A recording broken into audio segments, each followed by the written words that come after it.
CPI നേതാവ് K Anilkumar കൂടി നമുക്കൊപ്പം ടെലിഫോൺ ലൈനിലുണ്ട്. ശ്രീ അനിൽകുമാർ, ഇപ്പോഴിതാ സാഹചര്യ തെളിവ് ഉൾപ്പെടെ മുകേഷിനെതിരായിട്ടുള്ള തെളിവുകളുണ്ട്, കുറ്റം ചെയ്തതിന് തെളിവുണ്ട് എന്നുള്ള കുറ്റപത്രം ഇപ്പോൾ കോടതിയിൽ സമർപ്പിക്കാൻ പോവുകയാണ്. ഇനിയെങ്കിലും രാജിവെക്കാനുള്ള ധാർമ്മികത മുകേഷും അതുപോലെ തന്നെ മുകേഷിനോട് രാജി ആവശ്യപ്പെടാനുള്ള ബാധ്യത പാർട്ടിയും സർക്കാരും കാണിക്കണ്ടേ? കേരള സർക്കാർ ഇത്തരം കാര്യങ്ങളിലെല്ലാം നീതിപൂർവ്വം ഇടപെടുന്നു എന്നുള്ള ബോധ്യം ജനങ്ങൾക്കുണ്ടാക്കാൻ കഴിയും തരത്തിലുള്ള കൃത്യമായ ഇടപെടലാണ് കേരളത്തിന്റെ ആഭ്യന്തര വകുപ്പ് നടത്തിയത് എന്നാണ് ഇപ്പോൾ ഈ കുറ്റപത്രം സമർപ്പിച്ചതിലൂടെ തെളിയിക്കപ്പെട്ടത്.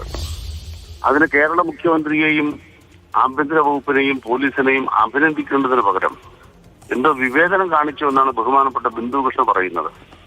എം വിൻസെന്റ് MLA-യും അതുപോലെ തന്നെ എൽദോസ് കുന്നപ്പള്ളി MLA-യും കുറ്റപത്ര പ്രകാരം ഇപ്പോൾ പ്രതികളാണ്. അവർ MLA സ്ഥാനത്ത് തുടരുന്നുണ്ട്. അവർക്ക് കോടതി വഴി അന്തിമ തീരുമാനം എടുക്കുന്നത് വരെ ആ സ്ഥാനത്ത് നിലനിൽക്കാം, തുടരാം എന്നാണ് നമ്മുടെ രാജ്യത്ത് ജനപ്രതിനിധികളുമായി ബന്ധപ്പെട്ട നിയമത്തിൽ പറയുന്നത്. ജനപ്രതിനിധികളെ പ്രതികളായി കഴിഞ്ഞാൽ പ്രത്യേക കോടതിയിൽ വളരെ വേഗം ആ കേസ് തീർപ്പാക്കണമെന്ന് നിയമവ്യവസ്ഥ ഉണ്ടാക്കി. ആ നിയമം CPM-ന് മാത്രം ബാധകമല്ല, കോൺഗ്രസിനും ബാധകമാണ്. ഞങ്ങളുടെ ഉമ്മൻചാണ്ടി പ്രതിയായിരുന്നപ്പോൾ അത് കുഴപ്പമൊന്നുമില്ല. ഞങ്ങളുടെ KC വേണുഗോപാൽ പ്രതിയായിരുന്നപ്പോഴും കുഴപ്പമൊന്നുമില്ല. അവർക്കെല്ലാ സ്ഥാനങ്ങളിലും തുടരാം. CPM-വുമായി ബന്ധപ്പെട്ട ആരെങ്കിലും അതിന്റെ അറ്റത്ത് വന്നിട്ടുണ്ടെങ്കിൽ ഇവിടെ പരാതിക്കാർക്ക് എന്താണോ പരാതി അതനുസരിച്ച് എല്ലാ തെളിവുകളും കോടതിയിൽ എത്തിച്ചു എന്നതിന് സർക്കാരിനെ അഭിനന്ദിക്കണം. അഭിനന്ദിക്കുന്നതിന് പകരം വേട്ടയാടാനാണ് കുറെ ആളുകൾ നിൽക്കുന്നത്. ഹേമ കമ്മിറ്റി റിപ്പോർട്ടുമായി ബന്ധപ്പെട്ട് സുപ്രീം കോടതിയുടെ നിലപാടെന്താ? ഹേമ കമ്മിറ്റി റിപ്പോർട്ട് വെച്ച് ഓട്ടോമാറ്റിക്കായിട്ട് കേസെടുക്കാൻ പാടില്ല. അതിൽ മൊഴി കൊടുത്തവരോ അല്ലാത്തവരോ ആയ ആളുകൾ അവർ പരാതി കൊടുക്കുകയോ പോലീസിന് മുന്നാകെ മൊഴി നൽകുകയോ ചെയ്താൽ നിയമ നടപടി ഉണ്ടാകണം. ഇതാണ് മുഖ്യമന്ത്രി വ്യക്തമാക്കിയത്. അല്ല ശ്രീ താങ്കൾ പറഞ്ഞു അഭിനന്ദിക്കേണ്ട കാര്യമുണ്ടെന്ന്. തീർച്ചയായും ഉണ്ട്. ഒരുപക്ഷെ രാജ്യത്ത് തന്നെ ആദ്യമായിട്ടായിരിക്കും ഈ ഹേമ കമ്മിറ്റി പോലെയുള്ള ഒരു കമ്മിറ്റി രൂപീകരിക്കുന്നത്.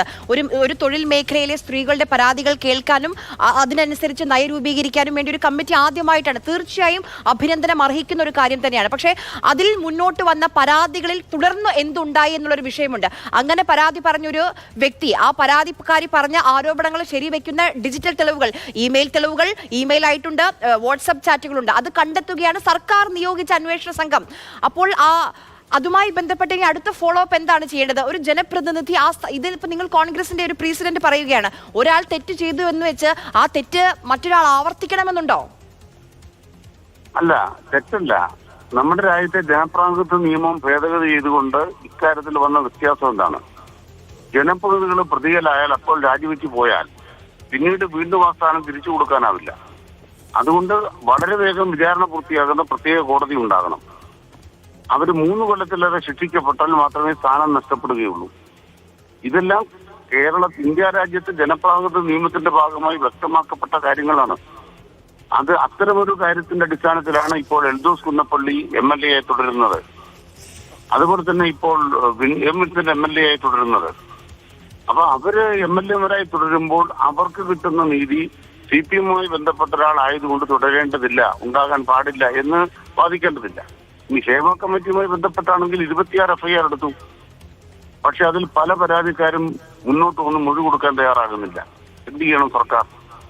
ഇതല്ലേ മുഖ്യമന്ത്രി പറഞ്ഞത്? ഹേമ കമ്മിറ്റി റിപ്പോർട്ട് ചില വസ്തുതകളിലേക്ക് വെളിച്ചം വീശുന്നു. അത് ക്രിമിനൽ നടപടി നിയമപ്രകാരം കുറ്റവിചാരണയിലേക്ക് എത്തിക്കണമെന്നുണ്ടെങ്കിൽ ബന്ധപ്പെട്ടവർ പരാതി നൽകാൻ തയ്യാറാകണം. അതനുസരിച്ച് കേസെടുക്കുന്നതിൽ ഗവൺമെന്റ് അവരെ പിന്തുണയ്ക്കും.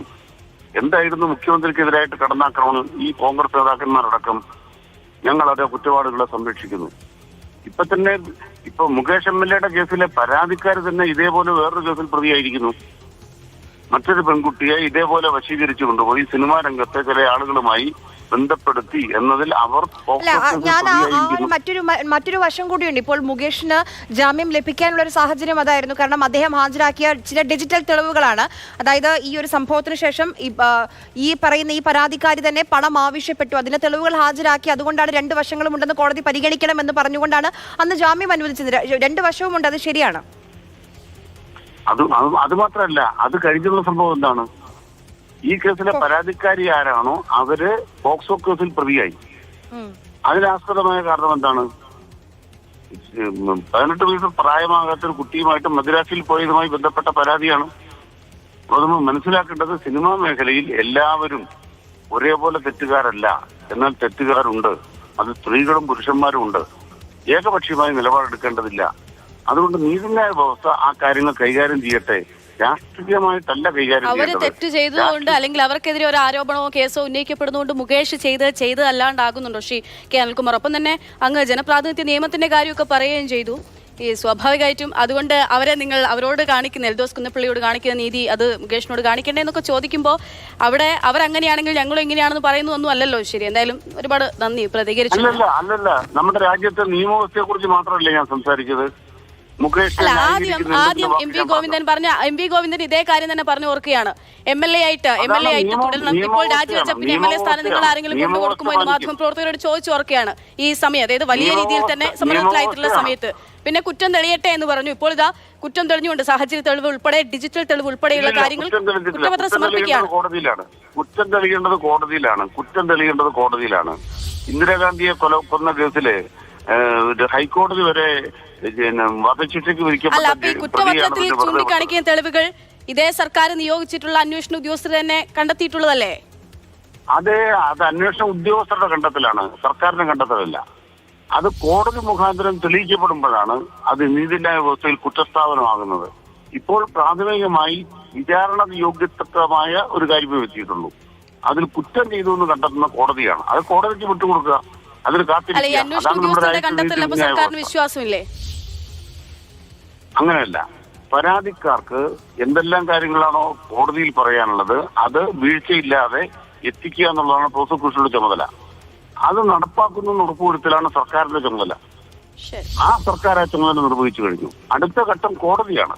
കോടതിയിൽ വിചാരണ നടക്കട്ടെ. അതാണ് സർക്കാർ അതിനെ പിന്തുണയ്ക്കുകയാണ്. ശരി, വളരെയധികം നന്ദി ശ്രീ കെ അനിൽകുമാർ സംസാരിച്ചതിന്.